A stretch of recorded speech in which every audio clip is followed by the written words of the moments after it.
जोहार study point जे चार में आपका स्वागत है। आशा करता हूँ आप सभी मस्त होंगे और आपकी तैयारी भी मस्त चल रही होगी। आज हम लोग JSSC CGL, JSSC LDC steno और सहायक आचार्य का जीके का किसका फ्रेंड्स, तो जीके का प्रैक्टिस सेट नंबर 8 शुरू करेंगे। ऑलरेडी हम लोग 7 प्रैक्टिस सेट कर चुके हैं फ्रेंड्स, 7 प्रैक्टिस सेट ऑलरेडी हम लोग करा चुके हैं। अगर आपने नहीं देखा है तो हमारी यूट्यूब का प्ले लिस्ट में जाकर देख सकते हैं फ्रेंड्स। चलिए बिना देर किए शुरू करते हैं। क्वेश्चन नंबर 1, क्वेश्चन नंबर 1 में क्या दिया हुआ है फ्रेंड्स, क्या दिया हुआ है कि निकोबारो, क्या दिया हुआ है, निकोबारो, खासी, हो, मुंडारी, खड़िया भाषा किस भाषा समूह से संबंधित है। ऑप्शन है ए द्राविड़ समूह, बी ऑस्ट्रिक समूह, सी इंडो आर्यन और डी चीनी तिब्बती समूह। अगर आपको आंसर मालूम है फ्रेंड्स प्लीज़ कमेंट कीजिएगा। इसका उत्तर जो हो जाएगा आपका हो जाएगा बी ऑस्ट्रिक समूह। ऑस्ट्रिक समूह जो है फ्रेंड्स, ये आपको पूरे देश में लगभग 0.6%, पूरे देश में 0.6% जो है भाषा जो है ऑस्ट्रिक भाषा समूह की है। कितना परसेंट, तो 0.6% जो है वो आपका देश का भाषा समूह यानी कि ऑस्ट्रिक भाषा समूह की है। जिसमें से आपका हो आता है मुंडारी, उसके बाद आपको संथाली, खासी इत्यादि जो है उसी के अंतर्गत आता है। अगला प्रश्न है क्वेश्चन नंबर 2 में कि अंतर्राष्ट्रीय परमाणु ऊर्जा अभिकरण की स्थापना कब हुई थी। अंतर्राष्ट्रीय परमाणु ऊर्जा अभिकरण की स्थापना कब हुई थी। ए 1955, बी 1966, सी 1972 और डी 1957। अगर आपको आंसर मालूम है फ्रेंड्स तो प्लीज़ कमेंट कीजिएगा। इसका जो उत्तर हो जाएगा वो आपका हो जाएगा डी 1957 में। कब हुआ था फ्रेंड्स, तो 1957 में। इसका मुख्यालय जो है अंतर्राष्ट्रीय परमाणु ऊर्जा अभिकरण का मुख्यालय जो है वो आपका वियना, कहाँ पे फ्रेंड्स, वियना ऑस्ट्रेलिया में। कहाँ पे है, तो वियना ऑस्ट्रेलिया में स्थित है। ओके फ्रेंड्स, अगला प्रश्न है क्वेश्चन नंबर 3, कैशल शब्द, क्या दिया हुआ है, कैशल शब्द का संबंध किस खेल से है। ए शतरंज, बी वाटर पोलो, सी कुश्ती और डी पोलो। अगर आपको आंसर मालूम है फ्रेंड्स तो प्लीज़ कमेंट कीजिएगा। इसका संबंध जो है, कैसल का संबंध जो है वो आपको ए शतरंज से है। किससे है फ्रेंड्स, ए शतरंज से है। ऐसा माना जाता है फ्रेंड्स कि भारत का यह खेल ईसा बाद 7वीं सदी में शुरू हुआ था। कब शुरू हुए थे, तो 7वीं सदी में। अगला प्रश्न है वॉर एंड पीस नामक पुस्तक के लेखक कौन है। क्या बोल रहा है कि वॉर एंड पीस नामक पुस्तक के लेखक कौन है। A Leo Tolstoy, B Rousseau, C Arun Shourie, D Mother Teresa. अगर आपको आंसर मालूम है फ्रेंड्स तो प्लीज़ कमेंट कीजिएगा। इसका जो उत्तर हो जाएगा आपका हो जाएगा A Leo Tolstoy. War and peace जो है नामक पुस्तक के लेखक कौन है, तो आपका लियो टॉल्स्टॉय। ओके फ्रेंड्स, अगला प्रश्न है कि सूची 1 को सूची 2 में मिलान कीजिए। क्या बोल रहा है, सूची 1 को सूची 2 में मिलान कीजिए। नीचे दिए गए कूट का प्रयोग कर सही उत्तर चुनिए। कूट में क्या दिया हुआ है, नीचे सूची 1 में दिया हुआ है चेक गणराज्य, बी मंगोलिया, सी तंजानिया और डी इराक। तो इसमें से आपको बताना है कि इसका मुद्रा क्या है। तो इसका उत्तर जो हो जाएगा, यानी कि आपको मिलान पहले करते हैं हम लोग। चेक गणराज्य का जो होता है मुद्रा क्या होता है फ्रेंड्स, तो आपका करोना ही होता है। बी है मंगोलिया, क्या दिया हुआ है, बी मंगोलिया का होता है तुगरिक। क्या होता है फ्रेंड्स, बी तुगरिक। सी तंजानिया का जो क्या होता है इसका मुद्रा, तो आपका शिलिंग। क्या होता है फ्रेंड्स, तो शिलिंग। और इराक का होता है दिनार। क्या होता है, दिनार। तो इसमें कैसे मिलेगा फ्रेंड्स, ए का 1, बी का 2, सी का 4 और डी का 3। तो यहाँ पे आना चाहिए हमारा आंसर 1 2 4 3। चलिए देखते हैं ऑप्शन कूट में क्या दिया हुआ है, 1 2 4 3 है ना फ्रेंड्स, 1 2 4 3 होना चाहिए। तो इसमें 1 2 4 3 कहाँ पे दिया हुआ है, तो देखिए 1 2 4 3 किस में दिया हुआ है, तो आपका हो जाएगा सी में दिया हुआ है 1 2 4 3। हम लोग जिस तरह से मिलाए वो 1 2 4 3 मिल रहा था। अगला क्वेश्चन है किसके एलोरा में 10 अवतार और रावण का मंदिर बनाया। किसके एलोरा में 10 अवतार और रावण का मंदिर बनाया। ए दंतीदुर्ग, बी अमोघवर्ष वन, सी कृष्णवन और डी इंद्रवन। अगर आपको आंसर मालूम है फ्रेंड्स तो प्लीज़ कमेंट कीजिएगा। इसका जो उत्तर हो जाएगा ए दंतीदुर्ग एलोरा में जो है फ्रेंड्स, क्या, तो दंतीदुर्ग ने एलोरा में 10 अवतार नामक मंदिर और रावण का मंदिर बनाया था। उसी तरह हम बात करते हैं कृष्णवन का। किसका, तो कृष्णवन, ये जो यहाँ पे दिया हुआ है, कृष्णवन ने एलोरा में कैलाश मंदिर का निर्माण करवाया था। कहाँ पे, तो एलोरा में कैलाश मंदिर का निर्माण करवाया था। यह राष्ट्रकूट वंश का शासक था। ये किसका शासक था, तो राष्ट्रकूट वंश का शासक था। अगला प्रश्न है क्वेश्चन नंबर 7 में फ्रेंड्स, क्या दिया हुआ है, 7 में दिया हुआ है कि ईसा की 3री शताब्दी से जबकि हुन आक्रमण से रोमन साम्राज्य समाप्त हो गया, भारतीय व्यापारी आधिकारिक निर्भर हो गया। ईसा की 3री शताब्दी से जबकि हुन आक्रमण से रोमन साम्राज्य समाप्त हो गया, भारतीय व्यापारी आधिकारिक निर्भर हो गया, किस पे निर्भर हो गया फ्रेंड्स? ए अफ्रीका व्यापार पर, बी पश्चिमी यूरोप व्यापार पर, सी दक्षिणी पूर्व एशियाई व्यापार पर, डी मध्य पूर्वी व्यापार पे। अगर आपको आंसर मालूम है फ्रेंड्स तो प्लीज़ कमेंट कीजिएगा। इसका उत्तर जो हो जाएगा फ्रेंड्स, इसका उत्तर हो जाएगा आपको सी दक्षिणी पूर्व एशियाई व्यापार पर। ओके फ्रेंड्स, अगर आपको इसका पीडीएफ चाहिए फ्रेंड्स, यानी कि आपको मैं पीडीएफ जो देता हूँ वो आपको सिर्फ जीके या फिर झारखंड जीके या फिर साइंस या फिर कंप्यूटर, ये 4 का नहीं देता हूँ फ्रेंड्स। आपका जो प्रैक्टिस सेट का जो हम पीडीएफ डालते हैं वो आपको टेलीग्राम में मिलेगा, और टेलीग्राम का जो लिंक है आपको डिस्क्रिप्शन में मिलेगा फ्रेंड्स। तो ये 4 सब्जेक्ट का नहीं बल्कि इसमें इंक्लूडिंग क्या रहता है, तो इसमें मैथ्स भी रहता है, मैथ्स का 20 क्वेश्चन रहेगा, फिर रीजनिंग का आपका जो है 20 क्वेश्चन रहेगा। तो कुल मिला के आपको 6 सब्जेक्ट का जो है आपको पीडीएफ मिलेगा फ्रेंड्स। वो आपको कहाँ मिलेगा? तो टेलीग्राम में मिलेगा। अगर आपको चाहिए तो आप प्लीज़ टेलीग्राम में ज्वाइन कर लीजिए। ओके, अगला प्रश्न है क्वेश्चन नंबर 8 में क्या दिया हुआ है फ्रेंड्स कि प्लेग क्या, तो प्लेग उन्मूलन की याद में मोहम्मद कुली कुतुब शाह द्वारा निर्मित स्मारक निम्नलिखित में से कौन सा मीनार है? प्लेग उन्मूलन की याद में मोहम्मद कुली कुतुब शाह द्वारा निर्मित स्मारक निम्नलिखित में से कौन सा मीनार है? ए अलाई मीनार, बी चार मीनार, सी फतेह मुर्ज और डी कुतुब मीनार। अगर आपको आंसर मालूम है फ्रेंड्स तो प्लीज़ कमेंट कीजिएगा। इसका जो उत्तर हो जाएगा फ्रेंड्स वो आपका हो जाएगा बी, क्या हो जाएगा? तो आपका हो जाएगा बी चार मीनार। क्या हो जाएगा फ्रेंड्स? तो बी चार मीनार। प्लेग उन्मूलन की याद मोहम्मद कुली कुतुब शाह द्वारा निर्मित स्मारक चार मीनार है। चार मीनार कहाँ पे स्थित है फ्रेंड्स? अगर पूछा जाए कि चार मीनार कहाँ स्थित है तो आपको हैदराबाद में स्थित है। कहाँ स्थित है फ्रेंड्स? हैदराबाद में। ओके फ्रेंड्स, अगला प्रश्न है क्वेश्चन नंबर 9 में दिया हुआ है फ्रेंड्स, क्या दिया हुआ है कि इनमें से किस सूची का सही मिलान यह सूची देती है? सूची 1 को सूची 2 में मिलाना है। तो दयानंद सरस्वती, रामकृष्ण परमहंस, श्री स्वामी विवेकानंद और डी है शिवदयाल साहब। इधर दिया हुआ है तुलसीदास, मूलशंकर, गदाधर चट्टोपाध्याय और डी नरेंद्र नाथ दत्त। तो इसमें आंसर क्या हो जाएगा फ्रेंड्स? आपको सबसे पहले बताना है कि इसका मिलान क्या होगा। तो मिलान क्या होगा? तो मिलान जो होगा फ्रेंड्स वो आपको स्वामी दयानंद सरस्वती का किस में मिलेगा? तो आपको मूल शंकर में मिलेगा। किस में मिलेगा? तो मूल शंकर यानी कि 2 में मिलेगा। यहाँ पे आपको ए में मिलेगा, 2 में। उसके बाद बात करते हैं हम लोग यहाँ पे क्यों हम लोग दयानंद सरस्वती को मूल शंकर में मिलाए हैं, ये पता होगा फ्रेंड्स आपको। अगर आपको मालूम है तो प्लीज़ कमेंट कीजिएगा। क्योंकि इसका वास्तविक नाम होता है दयानंद सरस्वती का जो है वास्तविक नाम वो आपका मूल शंकर है फ्रेंड्स। ओके, अब हम लोग थोड़ा सा दयानंद सरस्वती के बारे में बात करते हैं कि दयानंद सरस्वती इन्होंने कब, दयानंद सरस्वती के बारे में तो 1875 में। कब फ्रेंड्स? तो 1875 में बम्बई में आर्य समाज की स्थापना की थी। दयानंद सरस्वती के बारे में पूछा जाए कि आर्य समाज की स्थापना किसने की थी, तो किसने की थी? तो स्वामी दयानंद सरस्वती ने 1875 में आर्य समाज की स्थापना की थी। ओके फ्रेंड्स, अगला प्रश्न है यानी कि इसके बाद के ऑप्शन दिया हुआ है। तो ए में हम लोग को अभी मिला दिए हम लोग मूलशंकर। फिर आपका है रामकृष्ण परमहंस। तो प्रश्न जो है रामकृष्ण परमहंस का जो है इसका वास्तविक नाम क्या है? अगर आपको मालूम है तो प्लीज़ कमेंट कीजिएगा। इसका जो होगा आपको नाम तो गदाधर, क्या हो जाएगा? गदाधर चट्टोपाध्याय, इसमें मिल जाएगा। फिर आपका आता है स्वामी विवेकानंद। तो स्वामी विवेकानंद का जो है इसका वास्तविक नाम क्या है फ्रेंड्स? तो इसका वास्तविक नाम हो जाएगा आपका, बच गया, नरेंद्र नाथ दत्त। स्वामी विवेकानंद का जो वास्तविक नाम है वो क्या होगा? तो स्वामीनाथ का जो होगा वो नरेंद्र नाथ दत्त होगा। उसके बाद जो बच गया आपको शिवदयाल साहब का, तो इसका हो जाएगा तुलसीदास। क्या हो जाएगा फ्रेंड्स? तो तुलसीदास। अब बात करते हैं थोड़ा सा हम लोग स्वामी विवेकानंद के बारे में फ्रेंड्स। तो स्वामी विवेकानंद का जो नाम है उसका वास्तविक नाम तो मैंने बता ही दिया कि नरेंद्र दत्त था। ये उसका जो है 1897 ईस्वी में, 1897 ईस्वी में रामकृष्ण मिशन की स्थापना की थी। किसका?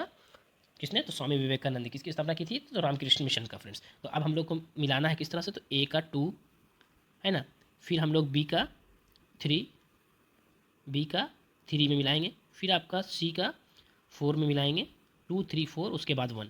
तो 2 3 4 1 किस में दिया हुआ है फ्रेंड्स? 2 3 4 1। तो देखिए यहाँ पे दिया हुआ है बी में दिया हुआ है। ओके फ्रेंड्स, अगला प्रश्न है क्वेश्चन नंबर 10 कि निम्नलिखित में से क्या दिया हुआ है? निम्नलिखित में से कौन से गवर्नर जनरल ने भारत में अंग्रेजी को शिक्षा का माध्यम बनाने का निर्णय लिया था? निम्नलिखित में से कौन से गवर्नर जनरल ने भारत में अंग्रेजी माध्यम को शिक्षा के माध्यम बनाने का निर्णय लिया था? A Lord Wellesley, B Lord Hardinge, C Lord Dalhousie और डी लॉर्ड विलियम बेंटिक। अगर आपको आंसर मालूम है फ्रेंड्स तो प्लीज़ कमेंट कीजिएगा। इसका जो उत्तर हो जाएगा वो आपका हो जाएगा D Lord William Bentinck. Lord William Bentinck ने भारत में अंग्रेजी की शिक्षा का माध्यम बनाने का निर्णय लिया था फ्रेंड्स 7 मार्च 1800। 7 मार्च कब? तो 7 मार्च 1835। 7 मार्च 1835 को मैकाले की सिफारिश पर अंग्रेजी को शिक्षा के माध्यम बनाया गया था। लॉर्ड मैकाले ने भारत में अंग्रेजी शिक्षक का जनक भी कहा जाता है। लॉर्ड मैकाले को जो है भारत में अंग्रेजी शिक्षक का शिक्षा का जनक भी कहा जाता है फ्रेंड्स। अगला प्रश्न है 11 नंबर में कि लाल सागर क्या दिया हुआ है, लाल सागर एक डैश का उदाहरण है। लाल सागर किसका एक उदाहरण है? ए वलित्र संरचना, बी व्रंश संरचना, सी लावा संरचना और डी अवशिष्ट संरचना। अगर आपको आंसर मालूम है फ्रेंड्स तो प्लीज़ कमेंट कीजिएगा। इसका उत्तर जो हो जाएगा वो आपका हो जाएगा बी, क्या हो जाएगा? बी व्रंश संरचना। अगर आप आंसर हमारे बताने से पहले फ्रेंड्स अगर आप कमेंट करेंगे तो हमें भी अच्छा लगेगा और आपको भी थोड़ा सा कॉन्फिडेंस लेवल जो है हाई होगा फ्रेंड्स, क्योंकि आप जब कमेंट करेंगे तो हम यस और नो में उसका रिप्लाई करेंगे तो आपको पता लगेगा कि हाँ हम इसका आंसर जानते थे। ओके फ्रेंड्स, इसका आंसर क्या हो जाएगा? लाल सागर एक क्या है? भ्रंश संरचना का उदाहरण है। अब बात करते हैं फ्रेंड्स, लाल सागर जो है मोड़दार पर्वत, हिमालय, ऑल्प्स रॉकी अदर वलित संरचना का उदाहरण है। मोड़दार जो होता है, मोड़दार पर्वत, हिमालय, ऑल्प्स रॉकी आदि वलित संरचना के उदाहरण है। अगला प्रश्न है निम्नलिखित में से कौन से देश की सबसे लंबी अंतर्राष्ट्रीय सीमा रेखा भारत से जुड़ी है? भारत से सबसे अंतर्राष्ट्रीय लंबी सीमा किससे जुड़ी हुई है? ए बांग्लादेश, बी चीन, सी भूटान और डी पाकिस्तान। ये भी क्वेश्चन जो है फ्रेंड्स बहुत बार क्वेश्चन में पूछा गया, इसलिए बहुत इंपॉर्टेंट है, बहुत सारे एग्जाम से पूछे गए हैं। तो इसका उत्तर जो हो जाएगा फ्रेंड्स वो आपका हो जाएगा ए बांग्लादेश। क्या हो जाएगा फ्रेंड्स? ए बांग्लादेश। भारत के मुख्य भूमि 7 देशों के साथ अंतर्राष्ट्रीय सीमा बनाती है। भारत की मुख्य भूमि जो है कितने देशों के साथ? तो 7 देशों के साथ जो है हमारा अंतर्राष्ट्रीय सीमा बनाती है, जिसमें से सबसे अधिक जो है फ्रेंड्स वो आपका बांग्लादेश के साथ है। सबसे अधिक जो है वो बांग्लादेश के साथ है। और सबसे कम की बात करते हैं फ्रेंड्स तो सबसे कम जो है आपको अफगानिस्तान के साथ है। किसके साथ है? तो अफगानिस्तान के साथ है। सबसे कम किसके साथ है? सबसे छोटी जो बोलेंगे तो सबके अफगानिस्तान के साथ है। अगला प्रश्न है कि सूची 1 को सूची 2 में सुमेलित कीजिए और सूचियों के दिए गए कूट का प्रयोग कर सही उत्तर चुनिए। ऑप्शन है ए पुलिकर झील, बी चिल्का झील, सी वुलर झील और डी सांभर झील। तो आपको बताना है, इसमें से मिलाना है कि पुलिकर झील कहाँ है, चिल्का झील कहाँ है, वुलर झील कहाँ है, सांभर झील कहाँ है फ्रेंड्स। अगर आपको आंसर मालूम है तो प्लीज़ कमेंट कीजिएगा। तो पुलिकर झील जो है आपको तमिलनाडु में है। कहाँ है फ्रेंड्स? तो है ए तमिलनाडु। पहले हो जाएगा ए का 3। फिर कहाँ है? चिल्का झील। तो चिल्का झील कहाँ है फ्रेंड्स? उड़ीसा में है। तो अब हो जाएगा 1। फिर आपको होता है उल्लर झील। क्या होता है फ्रेंड्स? उल्लर झील। उल्लर झील कहाँ पे है? तो हमारे कश्मीर में है। फिर आ जाएगा 4, 3, 1, 4। फिर जो लास्ट बच गया आपका सांभर झील वो आपका हो जाएगा राजस्थान। तो आपका हो जाएगा 2। तो आंसर क्या हो जाएगा फ्रेंड्स? 3, 1, 4, 2। देखिए यहाँ पे 3, 1, 4, 2 किस में दिया हुआ है? तो 3, 1, 4, 2 जो दिया हुआ है वो आपका ए में दिया हुआ है। किस में दिया हुआ है? ए में दिया हुआ है। ओके फ्रेंड्स, अगर आपको कुछ चेंजेस चाहिए फ्रेंड्स, यानी कि मैं तेज़ पढ़ाता हूँ, स्लो पढ़ाता हूँ, या फिर एक्सप्लेन में ज़्यादा नहीं करता हूँ या करता हूँ ज़्यादा, तो प्लीज़ आप कमेंट करके बताइएगा कि आपके हिसाब से मैं नेक्स्ट वीडियो जो बनाऊंगा वो आपके हिसाब से बनाऊंगा, जो आप बोलेंगे उसके हिसाब से बनाऊंगा फ्रेंड्स। ओके, अगला प्रश्न है 13 नंबर में कि चित्रकूट झरना इंद्रावती नदी पर पड़ती है। चित्रकूट झरना जो है इंद्रावती नदी पर पड़ती है, जिसे अक्सर भारत के नियाग्रा झरने के रूप में जाना जाता है। कौन से झरने के रूप में जाना जाता है? तो नियाग्रा के झरने के रूप में जाना जाता है। वह डैश में स्थित है। वह कहाँ स्थित है? ए मध्य प्रदेश, बी छत्तीसगढ़, सी उत्तराखंड और डी झारखंड। अगर आपको आंसर मालूम है फ्रेंड्स तो प्लीज़ कमेंट कीजिएगा। इसका उत्तर जो हो जाएगा वो आपका हो जाएगा फ्रेंड्स बी छत्तीसगढ़। क्या हो जाएगा? बी छत्तीसगढ़ में है। कहाँ है फ्रेंड्स? बी छत्तीसगढ़ में है। अगला प्रश्न है 15 नंबर, निम्नलिखित में से कौन सा सही है? निम्नलिखित में से कौन सा सही है? ए खरीफ फसल सर्दियों की फसलें हैं। खरीफ फसल जो है सर्दियों की फसलें हैं। बी रबी फसलें मानसून की फसलें हैं। और डी गेहूँ रबी की फसलें हैं। और डी सरसों खरीफ की फसलें हैं। अगर आपको आंसर मालूम है फ्रेंड्स तो प्लीज़ कमेंट कीजिएगा। इसका जो उत्तर हो जाएगा फ्रेंड्स वो आपका सही जो है आपका वो आपका सी गेहूँ जो है एक रबी फसलें हैं। गेहूँ कैसी फसलें हैं? तो रबी की फसलें हैं। यह शीतकालीन फसल है फ्रेंड्स। रबी फसल जो है फ्रेंड्स, रबी फसल जो है अक्टूबर और नवंबर में क्या होता है? तो बोया जाता है। और मार्च और अप्रैल में काटा जाता है। ओके फ्रेंड्स, कौन सी? तो रबी फसल के बारे में हम लोग बातें भी किए थे। अगला प्रश्न है 16 नंबर में, किसने कहा कि भारत की विशिष्ट आवश्यकताओं की पूर्ति हेतु एक नए प्रकार के संघवाद है? क्या बोल रहा है? किसने कहा कि भारतीय संघवाद भारत की विशिष्ट आवश्यकताओं की पूर्ति हेतु एक नए प्रकार की संघवाद है? A Granville Austin, B Ivor Jennings, C Alexander Wheare और डी रोनाल्ड वार्च। अगर आपको आंसर मालूम है फ्रेंड्स तो प्लीज़ कमेंट कीजिएगा। इसका उत्तर जो हो जाएगा वो आपका हो जाएगा किसने कहा था? तो उसका हो जाएगा आंसर ए ग्रीनविले ऑस्टिन ने। अगला प्रश्न है 17 नंबर कि निम्नलिखित में से कौन संविधान सभा का एक गैर कांग्रेसी सदस्य था? क्या बोल रहा है? निम्नलिखित में से कौन संविधान सभा का एक गैर कांग्रेसी सदस्य था? A JB Kripalani, B doctor B R Ambedkar, C K M Munshi और डी टी कर्मचारी। अगर आपको आंसर मालूम है फ्रेंड्स तो प्लीज़ कमेंट कीजिएगा। इसका जो उत्तर हो जाएगा, तो इस उत्तर हो जाएगा B, doctor B R Ambedkar. निम्नलिखित में से कौन संविधान सभा का एक गैर कांग्रेसी सदस्य था? तो doctor B R Ambedkar. Doctor B R संविधान सभा के सदस्य के रूप में बम्बई से निर्वाचित हुए थे। कहाँ से निर्वाचित हुए थे फ्रेंड्स? तो बम्बई से निर्वाचित हुए थे। अगला प्रश्न है 18 नंबर में कि निम्नलिखित में से कौन सा उपराष्ट्रपति राष्ट्रपति नहीं नियुक्त होता है? क्या बोला? निम्नलिखित में से कौन सा उपराष्ट्रपति राष्ट्रपति नहीं नियुक्त हुआ है? यानी कि कौन सा उपराष्ट्रपति जो है वो जो राष्ट्रपति अभी तक नहीं बना है, वही पूछना चाह रहा है। नहीं नियुक्त हुआ है, राष्ट्रपति नहीं नियुक्त हुआ। A Justice Mohammad Hidayatullah, B R Venkataraman, C doctor Shrikant और डी डॉक्टर जाकिर हुसैन। अगर आपको आंसर मालूम है फ्रेंड्स तो प्लीज़ कमेंट कीजिएगा। इसका उत्तर हो जाएगा आपका हो जाएगा सी डॉक्टर कृष्णकांत। क्या हो जाएगा? सी डॉक्टर कृष्णकांत। डॉक्टर कृष्णकांत ने 1900 कब फ्रेंड्स? तो 1997 से 2002 तक, 1997 से 2000 तक भारत के 10वें उपराष्ट्रपति के रूप में कार्य किया था। अब कृष्णकांत भारत के पहले ऐसे उपराष्ट्रपति थे जिनकी कार्यकाल के दौरान मृत्यु हो गई थी। क्या था? तो एक ऐसे पहले उपराष्ट्रपति थे जिसको कार्यकाल में ही उसकी मृत्यु हो गई थी।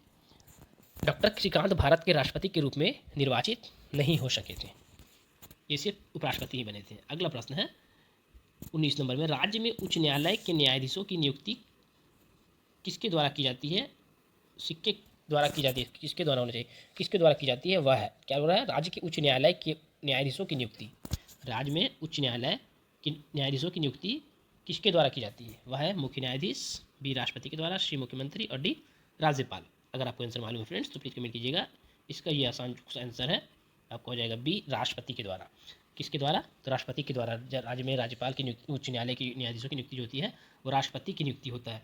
ये किस अनुच्छेद के तहत होता है फ्रेंड्स? तो आपका अनुच्छेद 217 के अंतर्गत आता है। ये दूसरे अनुच्छेद 217 के अनुसार उच्च न्यायालय के न्यायाधीशों की नियुक्ति राष्ट्रपति द्वारा भारत के मुख्य न्यायाधीश व संबंधित राज्य के राज्यपाल परामर्श के पश्चात किया जाता है, उससे बात को चित करके किया जाता है। अगला है क्वेश्चन नंबर 20 में कि नगर पंचायत की बोर्ड समिति के विषय में ही सही क्या है? नगर पंचायत के बोर्ड समिति के विषय में सही क्या है? ए नगर पंचायत के कुछ वार्डों को मिलाकर वार्ड समिति बनाई जाती है। फिर बी दिया हुआ है इस वार्ड में निर्वाचित पार्षद सदस्य होते हैं। सी दिया हुआ है वार्ड में रहने वाले 2 व्यक्ति समिति में मनोनीत किए जाते हैं। और डी में दिया हुआ है वार्ड समिति का अध्यक्ष नगर पंचायत अध्यक्ष के द्वारा नामित किया जाता है। अगर आपको आंसर मालूम है फ्रेंड्स तो प्लीज़ कमेंट कीजिएगा। इसका उत्तर जो हो जाएगा, इसको आपको पहले छांटना पड़ेगा कि कौन सही है कौन गलत है। चलिए हम लोग देखते हैं क्या सही है क्या गलत है। कि पहले में क्या दिया हुआ है कि नगर पंचायत की कुछ वार्डों को मिलाकर वार्ड समिति बनाई जाती है। क्या बनाई जाती है? कि नगर पंचायत के कुछ वार्डों को मिलाकर वार्ड समिति बनाई जाती है। तो बिल्कुल सही बनाई जाती है। एक मिनट फ्रेंड्स, अगला आपको ऑप्शन क्या दिया हुआ है कि इसमें वार्ड से निर्वाचित पार्षद सदस्य होते हैं। इसमें वार्ड से निर्वाचित जो है पार्षद सदस्य होते हैं। बिल्कुल सही है, ये भी सही है। अगर आप वार्ड में होंगे तो आपको मालूम होगा कि इस वार्ड में जो है निर्वाचित जो होता है, वार्ड से निर्वाचित होता है, उसको हम लोग पार्षद कहते हैं या फिर हम लोग वार्ड कमिश्नर कहते हैं। इंग्लिश में वार्ड कमिश्नर या फिर हिंदी में पार्षद कहते हैं। कुछ लोग काउंसिलर भी कहते हैं फ्रेंड्स। ओके, तीसरा में क्या दिया? वार्ड में रहने वाले 2 व्यक्ति समिति में मनोनीत किए जाते हैं। वार्ड में रहने वाले 2 व्यक्ति समिति में मनोनीत किए जाते हैं, तो ये भी सही है। अगला क्या दिया हुआ है कि वार्ड समिति का अध्यक्ष नगर पंचायत के द्वारा नामित किया था। वार्ड समिति का अध्यक्ष, ये बिल्कुल गलत है। वार्ड समिति और पंचायत से कोई रिलेशन नहीं है। वार्ड समिति का अध्यक्ष नगर पंचायत से, यानी कि उसका क्या बोल रहा है, नामित किया जाता है, ये बिल्कुल गलत है। क्योंकि वार्ड जो होता है ये आपको टाउन में होता है और पंचायत जो होता है वो आपके कहाँ होता है फ्रेंड्स? तो आपके गांव में होते हैं। पंचायत जो होता है वो गांव में होता है, इसलिए ये तो बिल्कुल नहीं होगा। तो इसमें आंसर क्या हो जाएगा? 1 2 3 होना चाहिए। 1 2 3 किस में दिया हुआ है? तो आपका सी में दिया हुआ है। उसका उत्तर हो जाएगा सी, केवल 1 2 और 3। अगला प्रश्न क्या दिया हुआ है कि 21 नंबर में निम्न में से किसी देश के भुगतान शेष की पूंजी खाते में सम्मिलित नहीं किया जाता है। क्या बोल रहा है? निम्न में से किसी देश के भुगतान शेष की पूंजी खाते में सम्मिलित नहीं किया जाता है। ए विदेश नीति, बी बाहरी सहायता, सी निवेश आय और डी एनआरआई जमा। अगर आपको आंसर मालूम है फ्रेंड्स तो प्लीज़ कमेंट कीजिएगा। इसका जो उत्तर हो जाएगा वो आपका हो जाएगा सी निवेश आय। क्या हो जाएगा फ्रेंड्स? सी निवेश आय। निवेश आय को किसी देश के भुगतान शेष की पूंजी खाते में सम्मिलित नहीं किया जाता है। निवेश या विनियोग क्या बोलते हैं, निवेश या विनियोग का सामान्य आशय ऐसे व्ययों से है जो उत्पादन क्षमता में वृद्धि लाए। किससे है, तो उत्पादन क्षमता में वृद्धि लाए। अगला प्रश्न है, एच मुद्रा कहलाती है, एच मुद्रा कहलाती है, एच मुद्रा कहलाती है। ए रिजर्व मुद्रा, आधार मुद्रा, या फिर सी रिजर्व मुद्रा और आधार मुद्रा दोनों, या फिर डी इनमें से कोई नहीं। अगर आपको आंसर मालूम है फ्रेंड्स, तो इसका उत्तर जो हो जाएगा वो आपका हो जाएगा सी रिजर्व मुद्रा और आधार मुद्रा। क्या हो जाएगा फ्रेंड्स, एच एच एच जो होता है उच्च मुद्रा, रिजर्व मुद्रा, आधार मुद्रा दोनों कहलाते हैं। एच उच्च मुद्रा जो है, रिजर्व मुद्रा और आधार मुद्रा दोनों कहलाते हैं।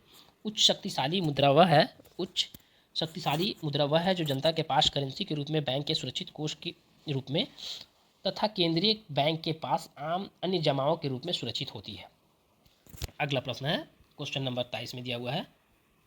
क्या दिया हुआ है 23 में फ्रेंड्स, शून्य आधार बजट को, क्या बोल रहा है, शून्य आधार बजट को अवधारणा के प्रतिपादक थे। शून्य आधार बजट को अवधारणा के प्रतिपादक थे। A R Torrent, B R Crowther, C P A Pyre और डी एडवर्थ। अगर आपको आंसर मालूम है फ्रेंड्स तो प्लीज़ कमेंट कीजिएगा। इसका उत्तर जो हो जाएगा वो आपका हो जाएगा सी। क्या हो जाएगा फ्रेंड्स, आपका हो जाएगा सी पी ए नायर। क्या हो जाएगा फ्रेंड्स, पी ए नायर। शून्य आधार बजट की अवधारणा का प्रतिपादक पी ए पायर थे। सॉरी नायर में बोल रहा हूँ, पायर। क्या हो जाएगा, पी ए पायर थे। ओके फ्रेंड्स, उसके बाद क्या बोलता है, ये बजट की एक विधि है। ये पी ए जो है यह एक बजट की एक विधि है जिसमें प्रत्येक समय जब कभी भी बजट बनाया जाता है। अगला प्रश्न है क्वेश्चन नंबर 24 कि निम्नलिखित में से किस बंदरगाह को डायमंड हार्बर के नाम से जाना जाता है। निम्नलिखित में से क्या बोल रहा है, किस बंदरगाह को, एक मिनट फ्रेंड्स, क्या बोल रहा है कि निम्नलिखित में से किस बंदरगाह को डायमंड हार्बर के नाम से जाना जाता है। डायमंड हार्बर के नाम से कौन जाना जाता है, ए मैंगलोर, बी पोर्ट ब्लेयर, सी कोच्चि और डी कोलकाता। अगर आपको आंसर मालूम है तो प्लीज़ कमेंट कीजिएगा। इसका उत्तर जो हो जाएगा फ्रेंड्स वो आपका हो जाएगा डी कोलकाता। डायमंड हार्बर के नाम से कौन जाना जाता है, तो कोलकाता जाना जाता है। अगला प्रश्न है 25 नंबर, पंडित रविशंकर को 1967 में, कब, 1967 में इनमें से किस एल्बम के लिए ग्रैमी पुरस्कार प्राप्त हुआ था। इनमें से किस एल्बम के लिए ग्रैमी पुरस्कार से पुरस्कृत हुआ था, प्राप्त हुआ था। A Full Circle, B Shri ragas, C West Meets East और डी कंसर्ट फॉर बांग्लादेश। अगर आपको आंसर मालूम है तो प्लीज़ कमेंट कीजिएगा फ्रेंड्स। इसका जो उत्तर हो जाएगा, अगर आपको मालूम है तो प्लीज़ कमेंट कीजिएगा फ्रेंड्स। इसका उत्तर हो जाएगा सी। क्या हो जाएगा, C West Meets East, West Meets east.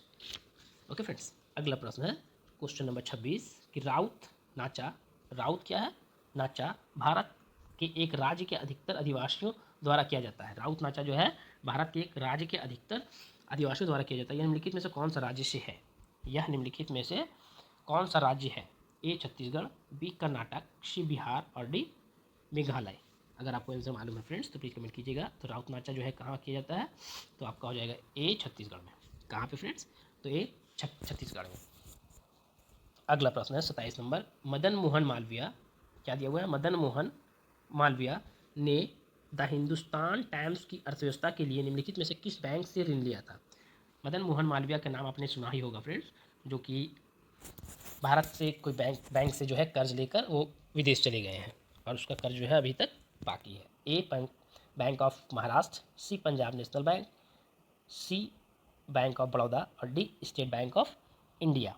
अगर आपको आंसर मालूम है फ्रेंड्स तो प्लीज़ कमेंट कीजिएगा। इसका उत्तर जो हो जाएगा, क्या हो जाएगा फ्रेंड्स, तो आपका हो जाएगा B Punjab National bank.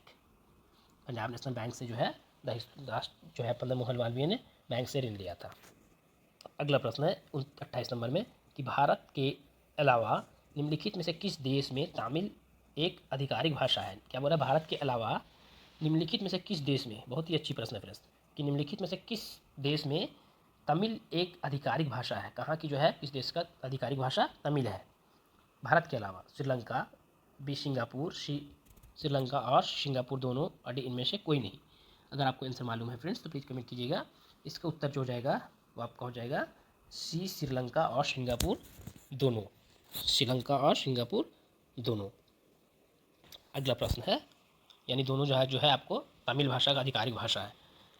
29 number में क्या दिया हुआ है कि भगवान बिरसा मुंडा सड़क योजना को लागू करने की घोषणा हाल ही में किस राज्य सरकार ने की है। प्रश्न जो है फ्रेंड्स, इस तरह के प्रश्न एक पूछे ही जाते हैं कि आपका जो है भगवान बिरसा मुंडा सड़क योजना को लागू करने की घोषणा हाल ही में किस राज्य सरकार ने की है। ए उड़ीसा, बी गोवा, सी महाराष्ट्र और डी झारखंड। अगर आपको आंसर मालूम है फ्रेंड्स तो प्लीज़ कमेंट कीजिएगा। इसका उत्तर जो हो जाएगा वो आपका हो जाएगा, आप अगर नहीं जानेंगे तो सीधा आप उसको बिना जाने आप झारखंड को मार देंगे, क्योंकि आप जान रहे हैं कि ये क्वेश्चन जो है झारखंड में पूछा जा रहा है तो झारखंड का ही होगा, लेकिन यहाँ आप गलत हो जाएंगे। इसका उत्तर जो हो जाएगा फ्रेंड्स वो आपका हो जाएगा बी गोवा। क्या हो जाएगा? बी गोवा। महाराष्ट्र सरकार द्वारा जो है, किसके द्वारा? महाराष्ट्र सरकार द्वारा राज्य के 17 जिले के आदिवासी क्षेत्रों में, राज्य के कितने? तो 17 जिले में, 17 जिले के आदिवासी क्षेत्रों में कनेक्टिविटी बढ़ाने की उद्देश्य से भगवान बिरसा मुंडा सड़क योजना शुरू प्रारंभ किया गया। इस योजना पर 5,000 करोड़ रुपए की राशि खर्च की जाएगी। कितना खर्च की जाएगी फ्रेंड्स? 5,000 करोड़।